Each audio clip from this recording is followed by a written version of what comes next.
प्यारे देशवासियों, नमस्कार। 73वें गणतंत्र दिवस की पूर्व संध्या पर देश और विदेश में रहने वाले आप सभी भारत के लोगों को मेरी हार्दिक बधाई। हम सबको एक सूत्र में बांधने वाली भारतीयता के गौरव का यह उत्सव है। सन 1950 में आज ही के दिन हम सबकी इस गौरवशाली पहचान को औपचारिक स्वरूप प्राप्त हुआ था। उस दिन भारत विश्व के सबसे बड़े गणतंत्र के रूप में स्थापित हुआ और हम भारत के लोगों ने एक ऐसा संविधान लागू किया जो हमारी सामूहिक चेतना का जीवंत दस्तावेज है। हमारे विविधतापूर्ण और सफल लोकतंत्र की सराहना पूरी दुनिया में की जाती है। हर साल गणतंत्र दिवस के दिन हम अपने गतिशील लोकतंत्र तथा राष्ट्रीय एकता की भावना का उत्सव मनाते हैं।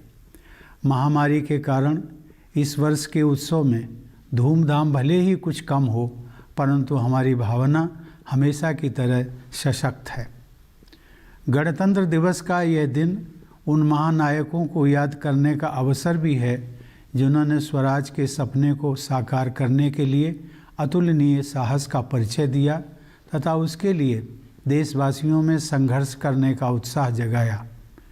2 दिन पहले 23 जनवरी को हम सभी देशवासियों ने जय हिंद का उद्घोष करने वाले नेताजी सुभाष चंद्र बोस की 125वीं जयंती पर उनका पूर्ण स्मरण किया है।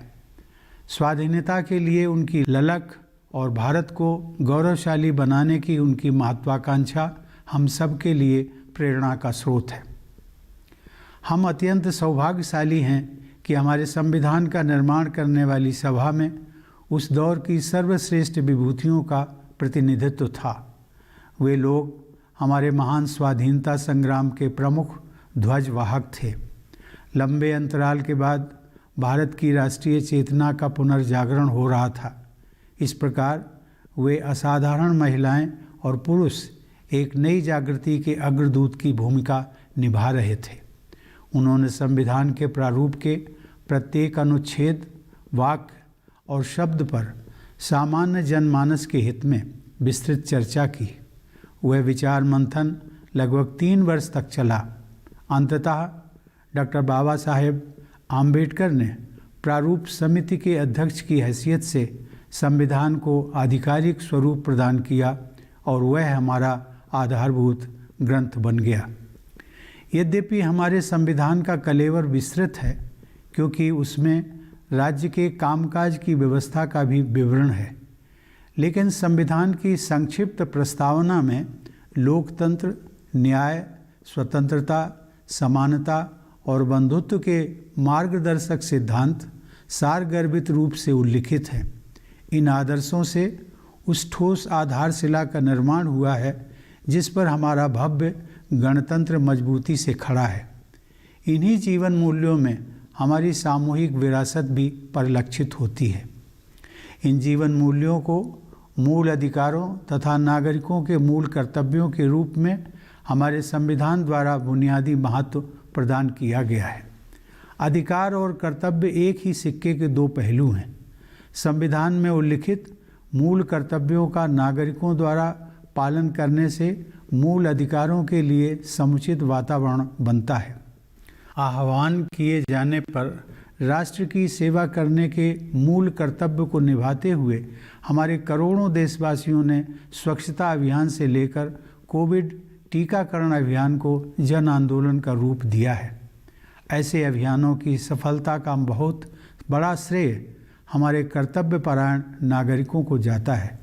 मुझे विश्वास है कि हमारे देशवासी इसी कर्तव्य निष्ठा के साथ राष्ट्र हित के अभियानों को अपनी सक्रिय भागीदारी से मजबूत बनाते रहेंगे। प्यारे देशवासियों, भारत का संविधान 26 नवंबर 1949 को संविधान सभा द्वारा अंगीकृत, अधिनियमित और आत्मार्पित किया गया। उस दिन को हम संविधान दिवस के रूप में मनाते हैं।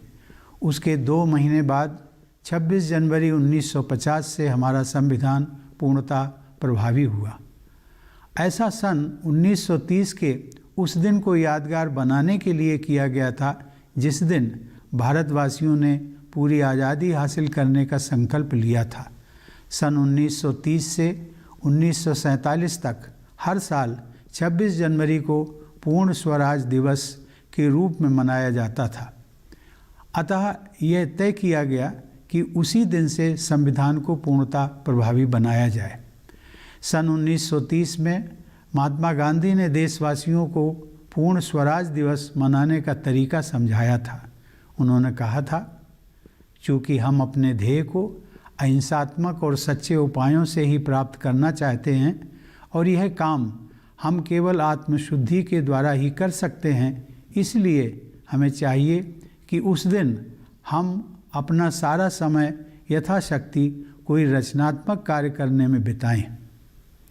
यथाशक्ति रचनात्मक कार्य करने का गांधी जी का यह उपदेश सदैव प्रासंगिक रहेगा।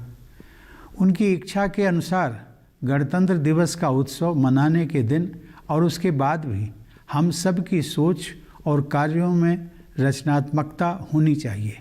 गांधी जी चाहते थे कि हम अपने भीतर झांक कर देखें, आत्मनिरीक्षण करें और बेहतर इंसान बनने का प्रयास करें और उसके बाद बाहर भी देखें, लोगों के साथ सहयोग करें और एक बेहतर भारत तथा बेहतर विश्व के निर्माण में अपना योगदान करें। प्यारे देशवासियों, मानव समुदाय को एक दूसरे की सहायता की इतनी ज़रूरत कभी नहीं पड़ी थी जितनी कि आज है। अब 2 साल से भी अधिक समय बीत गया है, लेकिन मानवता का कोरोना वायरस के विरुद्ध संघर्ष अभी भी जारी है। इस महामारी में हजारों लोगों को जान से हाथ धोना पड़ा है। पूरे विश्व की अर्थव्यवस्था पर आघात हुआ है। विश्व समुदाय को अभूतपूर्व विपदा का सामना करना पड़ा है। नित नए रूपों में यह वायरस नए संकट प्रस्तुत करता रहा है। यह स्थिति मानव जाति के लिए एक असाधारण चुनौती बनी हुई है।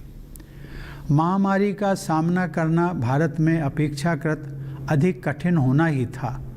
हमारे देश में जनसंख्या का घनत्व बहुत ज़्यादा है और विकासशील अर्थव्यवस्था होने के नाते हमारे पास इस अदृश्य शत्रु से लड़ने के लिए उपयुक्त स्तर पर बुनियादी ढांचा तथा आवश्यक संसाधन पर्याप्त मात्रा में उपलब्ध नहीं थे। लेकिन ऐसे कठिन समय में ही किसी राष्ट्र की संघर्ष करने की क्षमता निखरती है। मुझे यह कहते हुए गर्व का अनुभव होता है कि हमने कोरोना वायरस के खिलाफ असाधारण दृढ़ संकल्प और कार्यक्षमता का प्रदर्शन किया है। पहले वर्ष के दौरान ही हमने स्वास्थ्य सेवा के बुनियादी ढांचे को विस्तृत तथा मजबूत बनाया और दूसरे देशों की मदद के लिए भी आगे बढ़े। दूसरे वर्ष तक हमने स्वदेशी टीके विकसित कर लिए और विश्व इतिहास में सबसे बड़ा टीकाकरण अभियान शुरू कर दिया। यह अभियान तेज गति से आगे बढ़ रहा है। हमने अनेक देशों को वैक्सीन तथा चिकित्सा संबंधी अन्य सुविधाएं प्रदान कराई हैं। भारत के इस योगदान की वैश्विक संगठनों ने सराहना की है। दुर्भाग्य से संकट की स्थितियां आती रही हैं, क्योंकि वायरस अपने बदलते स्वरूपों में वापसी करता रहा है।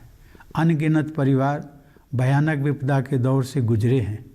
हमारी सामूहिक पीड़ा को व्यक्त करने के लिए मेरे पास शब्द नहीं हैं, लेकिन एकमात्र सांत्वना इस बात की है कि बहुत से लोगों की जान बचाई जा सकी है।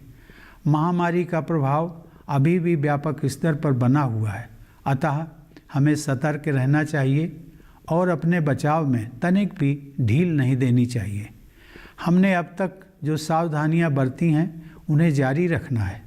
मास्क पहनना और सोशल डिस्टेंसिंग बनाए रखना कोविड अनुरूप व्यवहार के अनिवार्य अंग रहे हैं। कोविड महामारी के खिलाफ लड़ाई में वैज्ञानिकों और विशेषज्ञों द्वारा बताई गई सावधानियों का पालन करना आज हर देशवासी का राष्ट्र धर्म बन गया है। यह राष्ट्र धर्म हमें तब तक निभाना ही है जब तक यह संकट दूर नहीं हो जाता। संकट की इस घड़ी में हमने यह देखा है कि कैसे हम सभी देशवासी एक परिवार की तरह आपस में जुड़े हुए हैं। सोशल डिस्टेंसिंग के कठिन दौर में हम सब ने एक दूसरे के साथ निकटता का अनुभव किया है। हमने महसूस किया है कि हम एक दूसरे पर कितना निर्भर करते हैं। कठिन परिस्थितियों में लंबे समय तक काम करके यहाँ तक कि मरीजों की देखभाल के लिए अपनी जान जोखिम में डालकर भी डॉक्टरों, नर्सों और पैरामेडिक्स ने मानवता की सेवा की है। बहुत से लोगों ने देश में गतिविधियों को सुचारू रूप से जारी रखने के लिए ये सुनिश्चित किया है कि अनिवार्य सुविधाएं उपलब्ध रहें तथा सप्लाई चेन में रुकावट ना पैदा हो। केंद्र और राज्य स्तर पर जनसेवकों, नीति निर्माताओं, प्रशासकों और अन्य लोगों ने समयानुसार कदम उठाए हैं। इन प्रयासों के बल पर हमारी अर्थव्यवस्था ने फिर से गति पकड़ ली है। प्रतिकूल परिस्थितियों में भारत की दृढ़ता का यह प्रमाण है कि पिछले साल आर्थिक विकास में आई कमी के बाद इस वित्त वर्ष में अर्थव्यवस्था के प्रभावशाली दर से बढ़ने का अनुमान है। यह पिछले वर्ष शुरू किए गए आत्मनिर्भर भारत अभियान की सफलता को भी दर्शाता है। सभी आर्थिक क्षेत्रों में सुधार लाने और आवश्यकता अनुसार सहायता प्रदान करने हेतु सरकार निरंतर सक्रिय रही है। इस प्रभावशाली आर्थिक प्रदर्शन के पीछे कृषि और मैन्युफैक्चरिंग क्षेत्रों में हो रहे बदलावों का प्रमुख योगदान है। मुझे यह जानकर प्रसन्नता हुई है कि हमारे किसान, विशेषकर छोटी जोत वाले युवा किसान, प्राकृतिक खेती को उत्साहपूर्वक अपना रहे हैं। लोगों को रोजगार देने तथा अर्थव्यवस्था को गति प्रदान करने में छोटे और मझोले उद्यमों ने महत्वपूर्ण भूमिका निभाई है। हमारे इनोवेटिव युवा उद्यमियों ने स्टार्टअप इकोसिस्टम का प्रभावी उपयोग करते हुए सफलता के नए कीर्तिमान स्थापित किए हैं। हमारे देश में विकसित, विशाल और सुरक्षित डिजिटल पेमेंट प्लेटफॉर्म की सफलता का एक उदाहरण यह है कि हर महीने करोड़ों की संख्या में डिजिटल ट्रांजैक्शन किए जा रहे हैं। जन संसाधन से लाभ उठाने यानी डेमोग्राफिक डिविडेंड प्राप्त करने के लिए हमारे पारंपरिक जीवन मूल्यों एवं आधुनिक कौशल के आदर्श संगम से युक्त राष्ट्रीय शिक्षा नीति के जरिए सरकार ने समुचित वातावरण उपलब्ध कराया है।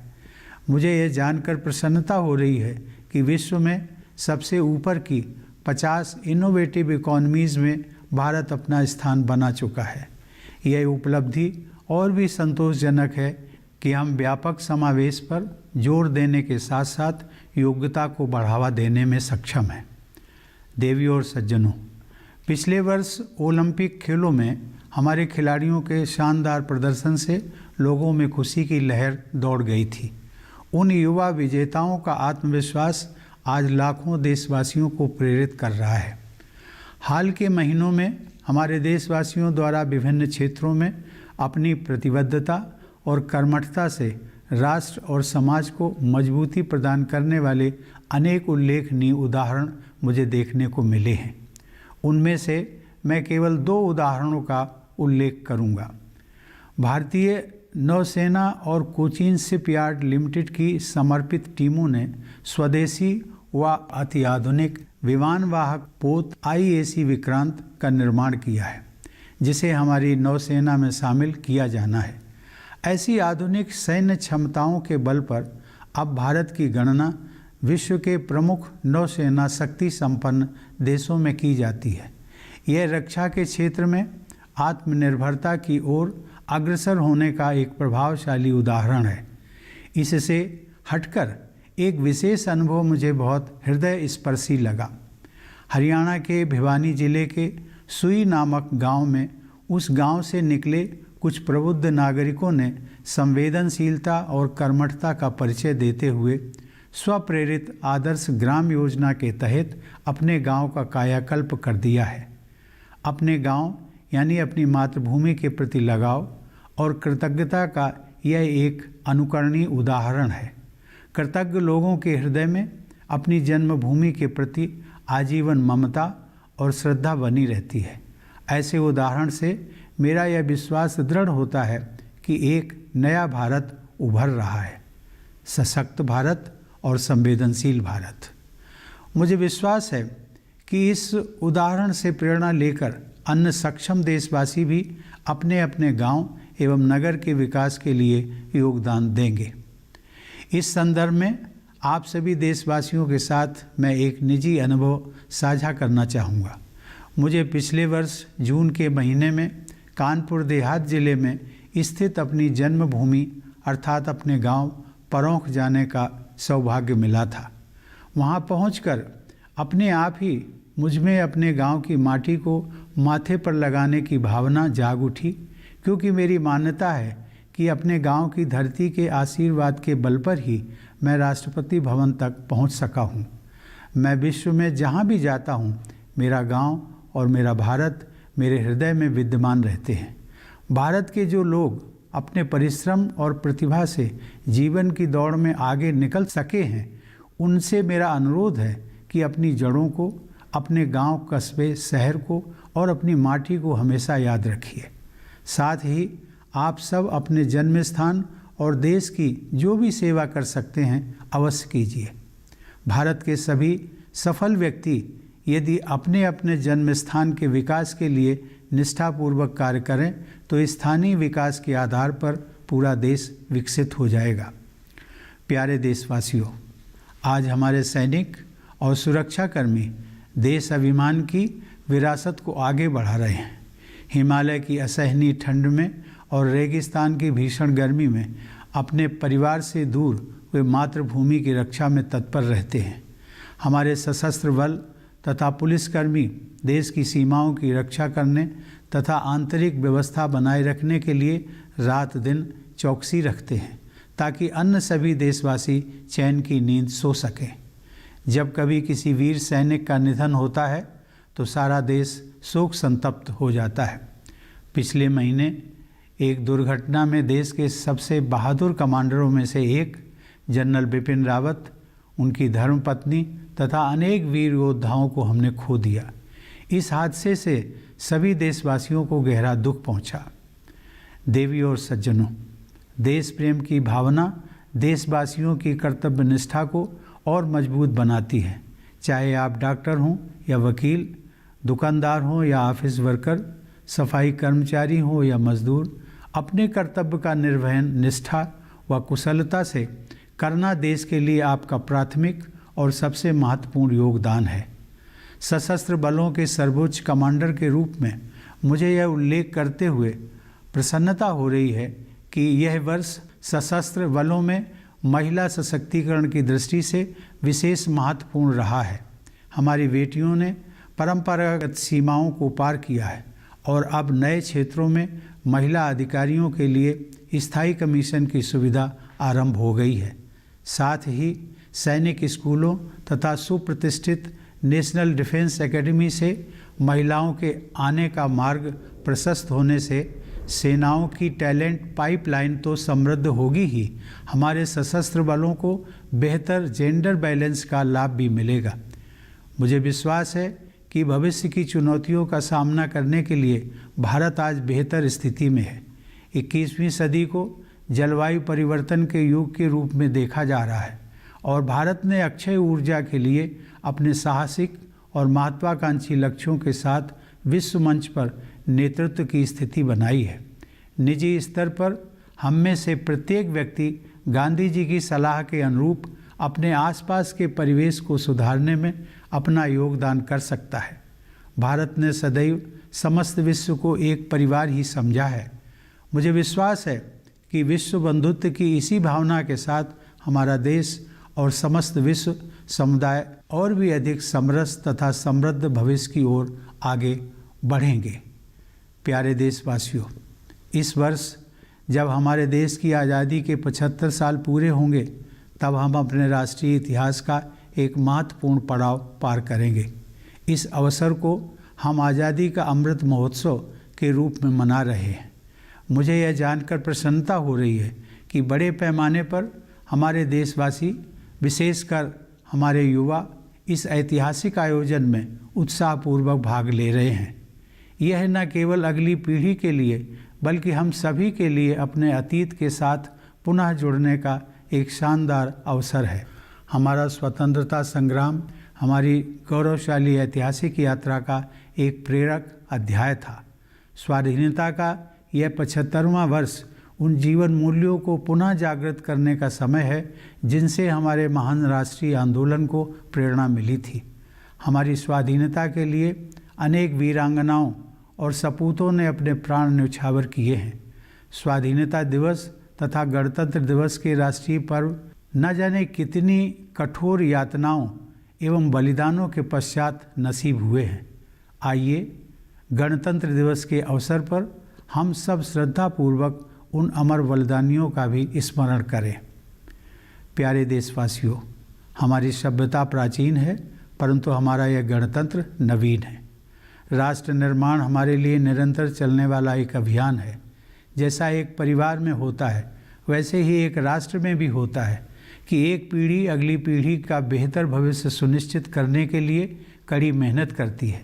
जब हमने आज़ादी हासिल की थी, उस समय तक औपनिवेशिक शासन के शोषण ने हमें घोर गरीबी की स्थिति में डाल दिया था, लेकिन उसके बाद के 75 वर्षों में हमने प्रभावशाली प्रगति की है। अब युवा पीढ़ी के स्वागत में अवसरों के नए द्वार खुल रहे हैं। हमारे युवाओं ने इन अवसरों का लाभ उठाते हुए सफलता के नए प्रतिमान स्थापित किए हैं।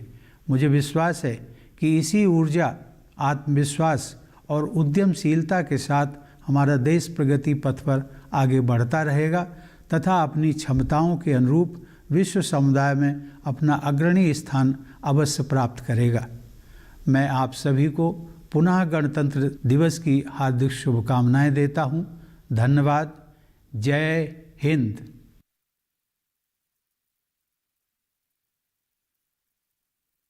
Dear fellow citizens, Namaskar.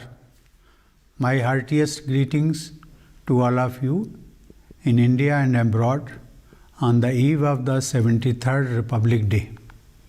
It is an occasion to celebrate what is common to us all, our Indianness. It was on this day in 1950 that this sacred essence of us all assumed a formal shape. That day, India was established as the largest democratic republic, and we the people put into effect a constitution that is an inspired document of our collective vision.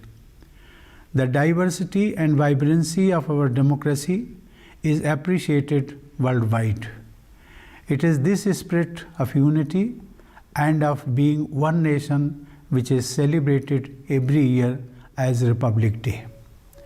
This year's celebrations may be muted due to the pandemic, but the spirit is as strong as ever. On this occasion, let us also remember the great freedom fighters who showed incomparable courage in their pursuit of the dream of Swaraj and fired up the people to fight for it. 2 days ago, on 23rd January, all of us observed the 125th birth anniversary of Netaji Subhash Chandra Bose, who had adopted the energizing salutation of Jai Hind. His quest for independence and his ambition to make India proud inspire all of us. We are immensely fortunate that the Constituent Assembly, which prepared the document, included some of the best minds of their generation. They were the leading lights of our great freedom struggle. After long years, the soul of India was reawakening, and these exceptional men and women were the harbingers of a new dawn. They discussed threadbare every article, every phrase, and every word on behalf of the people. The churning went on for close to 3 years.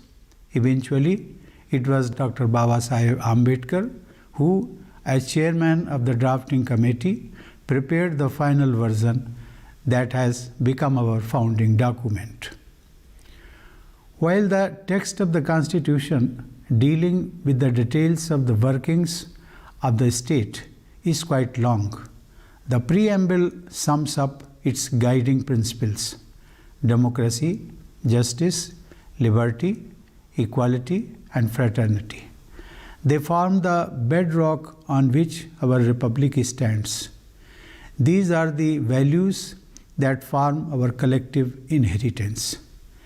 These values have been accorded primacy in our Constitution in the form of fundamental rights and fundamental duties of the citizens. Rights and duties are two sides of the same coin. The observance of the fundamental duties mentioned in the Constitution by the citizens creates the proper environment for enjoyment of fundamental rights.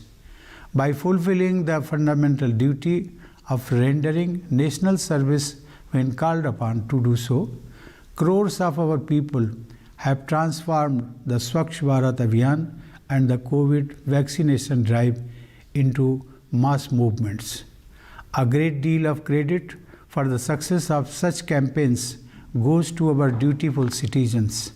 I am sure that our people will continue to strengthen the campaigns of national interest with their active participation and will demonstrate the same dedication.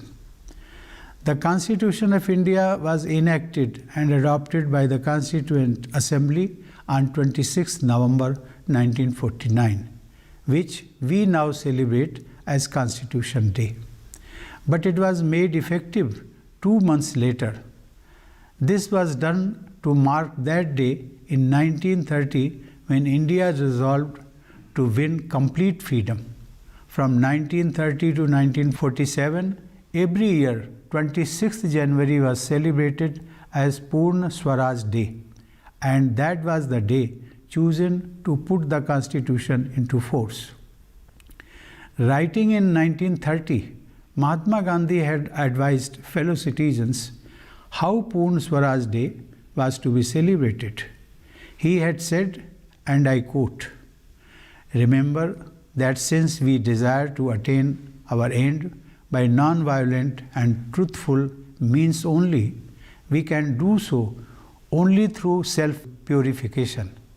We should therefore devote the day to doing such constructive work as lies in our power to do." Unquote. Needless to say, Gandhiji's advice is timeless. He would have liked us to celebrate the Republic Day in the same manner. He wanted us to look inside, introspect, and strive to become better human beings, and then also look outside, join hands with others, and contribute towards the making of a better India and a better world. Dear fellow citizens, the world has never been in so much need of help as now. It has been over 2 years now, and humankind is still battling with the coronavirus. Hundreds of thousands of lives have been lost, and the world economy has been reeling under the impact. The world has suffered from unprecedented misery, and surge after surge of new variants have been posing new crises. It has been an extraordinary challenge to humankind. The pandemic management was bound to be all the more difficult in India. We have high population density, and as a developing economy, we did not have the level of resources and infrastructure needed to battle this invisible enemy. But it is only in such difficult times that the resilience of a nation shines forth. I am proud to say that we have shown an unmatched resolve against the coronavirus. In the first year itself, we raised the healthcare infrastructure and also reached out to help others. By the second year, we had developed indigenous vaccines and launched the world's biggest vaccination drive in history. The vaccination drive is progressing at a quick pace in our country. During the pandemic, we have reached out to several other countries with vaccines and other medical help. This contribution by India has been appreciated by international organizations. There have been setbacks, unfortunately, as the virus makes a comeback with new mutations. Countless families have gone through a harrowing time. There are no words to express our collective trauma. The only saving grace is that many lives could be saved. As the pandemic is still widespread, we must remain alert and not let our guard down. The precautions we have taken till now have to be continued. Wearing masks and maintaining social distancing have been essential parts of COVID-appropriate behavior. In the fight against the COVID pandemic, it has now become a sacred national duty of every citizen to follow the precautions suggested by our scientists and experts. We have to discharge this duty till the crisis is behind us. A time of crisis has also made us appreciate how we all Indians are connected as one family. The time of social distancing has brought us close to each other. We have realized how much we depend on each other. Doctors, nurses, and paramedics have risen to the challenge, working long hours in difficult conditions, even at the risk of their lives, to attend to patients. Others have kept the nation moving, managing supply chains and utilities. The leadership, policymakers, administrators, and others at the central and state levels have made timely interventions. Due to such interventions, the economy is on the move again. It is a testimony to India's spirit in the face of adversity that the economy is projected to grow at an impressive rate in this fiscal after going through contraction last year. This shows the success of the Atmanirbhar Bharat Abhiyan launched in the previous year. The government has shown relentless focus on reforming every economic sector and providing a helping hand wherever necessary. The impressive economic performance is made possible due to improvement in the agriculture and manufacturing sectors.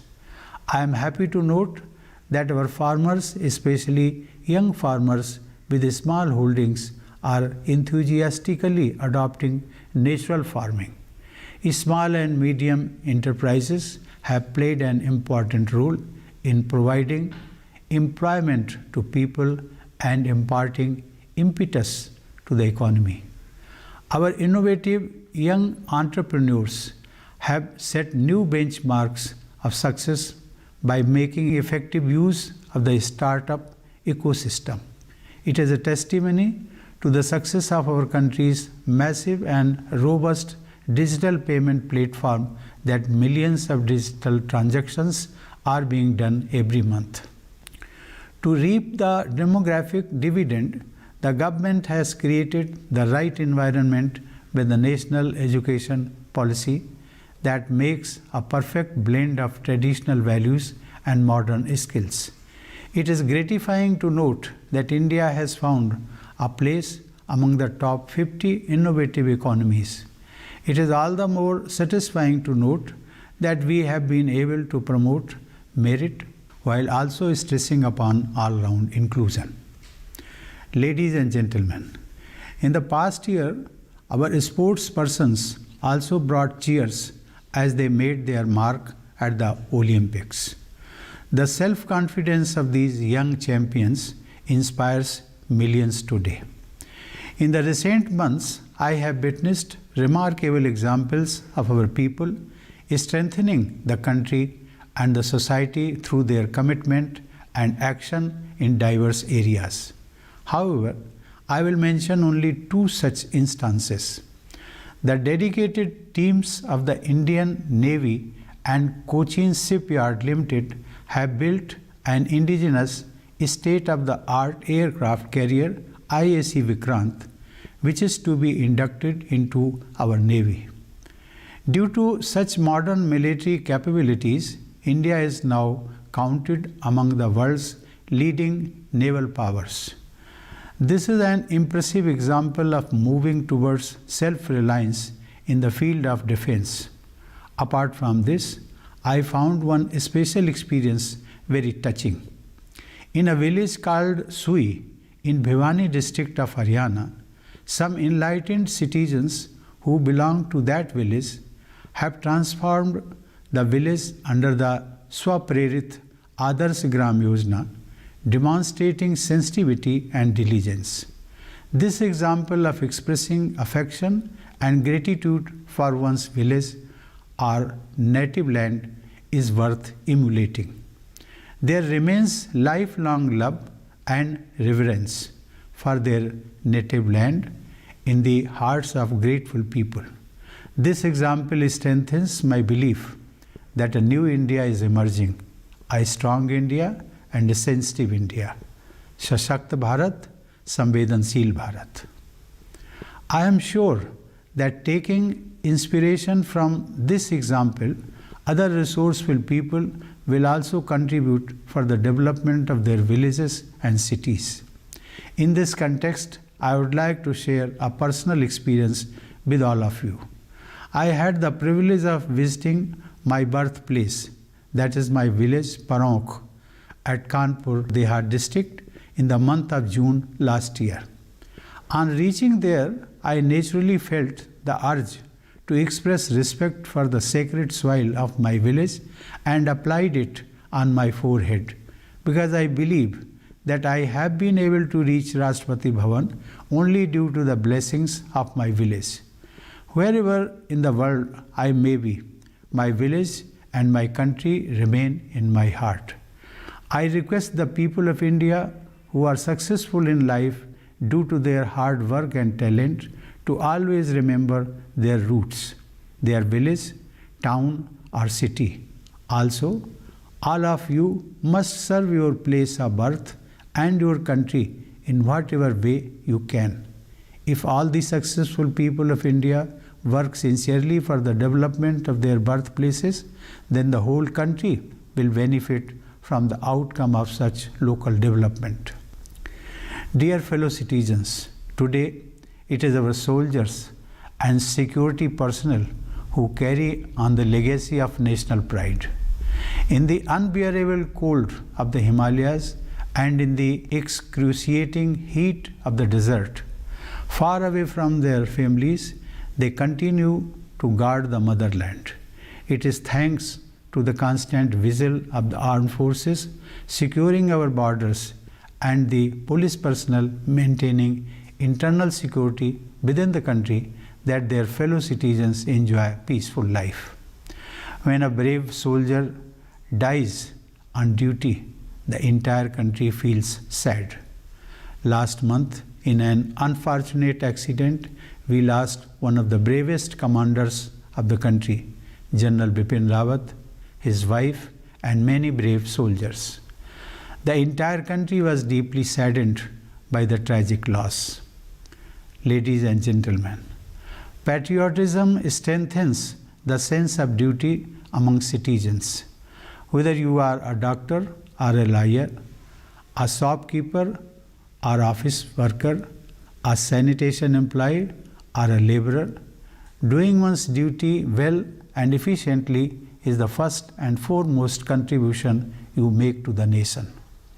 As the Supreme Commander of the Armed Forces, I am glad to note that it has been a watershed year for women empowerment in the armed forces. Our daughters have broken a glass ceiling, and permanent commission has now been allowed for women officers in new areas. Also, the talent pipeline for the forces will be strengthened with women coming through Sainik schools and the prestigious National Defence Academy. Consequently, our armed forces will benefit from better gender balance. I am confident that India is better placed today to meet the challenges of the future. The 21st century is turning out to be the age of climate change, and India has taken a leadership position on the world stage in showing the way, especially with its bold and ambitious push for renewable energy. At the individual level, each one of us can remember Gandhiji's advice and help improve the world around us. India has always considered the whole world as one family. I am sure that inspired by this spirit of universal brotherhood, our country and the entire global community will move towards a more equitable and prosperous future. Dear fellow citizens, this year India will cross a milestone when it completes 75 years of independence. We are celebrating this occasion as Azadi Ka Amrit Mahotsav. It is heartening to note that our people, especially youngsters, are participating enthusiastically in a variety of events and programs organized to commemorate the landmark year. It is a great opportunity for not only the next generation but all of us to reconnect with our past. Our freedom struggle was an inspiring chapter in our splendid saga. In this 75th year of independence, let us rediscover the values that animated our glorious national movement. Many men and women laid down their lives for our freedom. Our freedom fighters have suffered unimaginable torture and made countless sacrifices for us to enjoy the festivals of Independence Day and Republic Day. Let us gratefully recall their immortal sacrifices on the occasion of Republic Day. Ladies and gentlemen, India is an ancient civilization but a young republic. For us, nation building is a constant endeavor. As in a family, so in a nation. One generation works hard to ensure a better future for the next generation. When we won independence, the exploitation of colonial rule had left us in utter poverty. But in 75 years, we have made impressive progress. New opportunities await the next generation.